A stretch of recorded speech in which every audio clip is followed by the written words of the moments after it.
Zany tany raty zany tondratna terigna amdad kumterki yado. Ty zay nagnatantatama maneno avangena tsara tanjo tsara zany pandistinvestir. Akory ny aterany fianakaviana fa hita amidy miaraka amin'ny mafana bazary ireo fitaovana vaovao toy ny vera, tavoangy ary ny ranomanitra nateriny tany ampasana nandritra ny fanatanterana ny joro vagny tany manintsy izay natao teto Voamara tamin'ny 27 volana Oktobra lasa teo. Raha ny fahitana izy le olo tompony mihitsy no nahita raha anazy teto zegny ny tegna fandeha ary ny vera aby reo ny akamaroany mbola feno tsy avy tantanindrazana fa misy tompony misy aroe na avy teo fa nangala karafo dia misy karafo aroe haindreo fa raha ty nay nandesinay amin'ny dadinay fa alafo lola bazary dia nambela reo nangala rano. Le fitaovagna tahatra reto tegna marigny dadilampijoro no mahay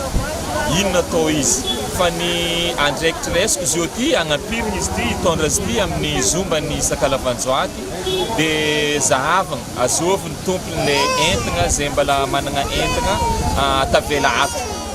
dia anjarandreo amin'izay mahay hoe magnapiriny izy agny fa rehefa tonga mafotoagna tokony agnanaovagna fomba agnapidianana zegny dia anjaran-dadilampijoro magnano. Voasambotra ny fokon'olona tato bazary ilay vehivavy nivarotra ireto fitaovana ireto ka natolotra hatrany ny mpitandro filaminana avy amin'ny polisy pirenena agnano ny famotorana.